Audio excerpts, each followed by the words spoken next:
Hello, this is Roland Trujillo. Welcome.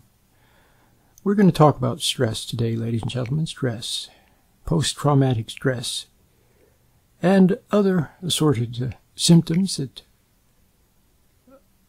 are accompanying what we call stress. And more importantly, we're going to talk about what you can do to solve your stress issues.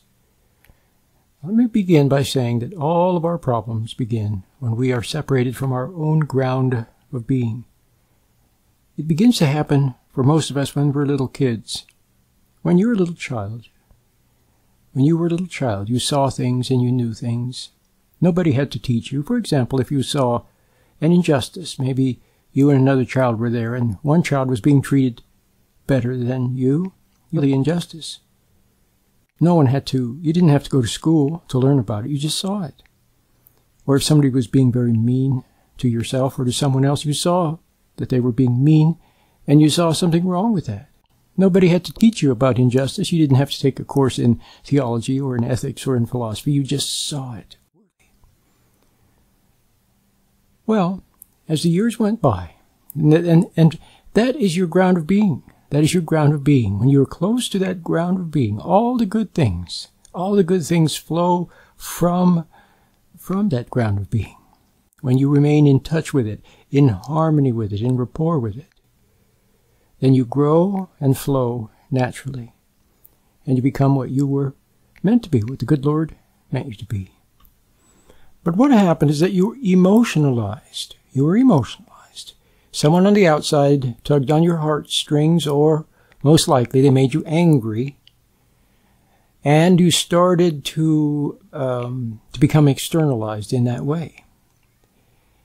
And then, to make matters worse, you eventually, when people were mean or cruel or unfair, or they rejected you, or, all the negative things you can think of that might possibly be done to someone, it made you resentful.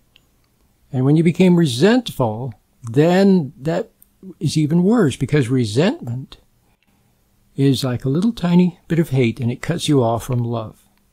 Now remember earlier I said that we have a ground of being, and from this ground of being we can live and move and have our being and grow and flow naturally. And to the extent that you remain close to that ground of being, to your intuition, to what you know in your heart, and flow from it, well, then you become what you were meant to be.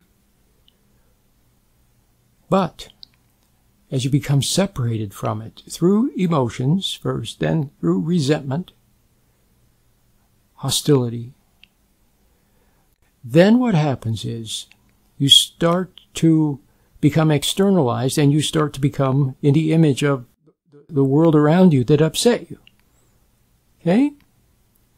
All right, so that's basically what happens to us. Now,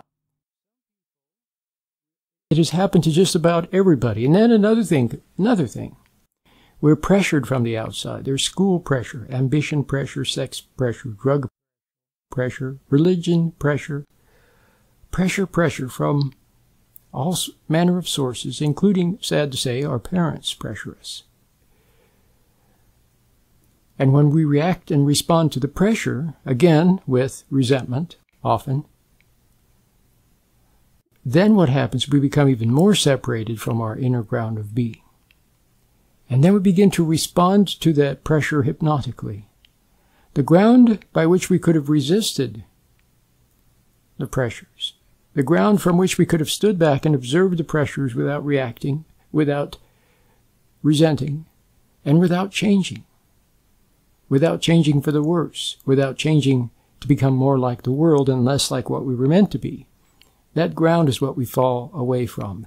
And that is what you have to refine. You have to refine that ground of being.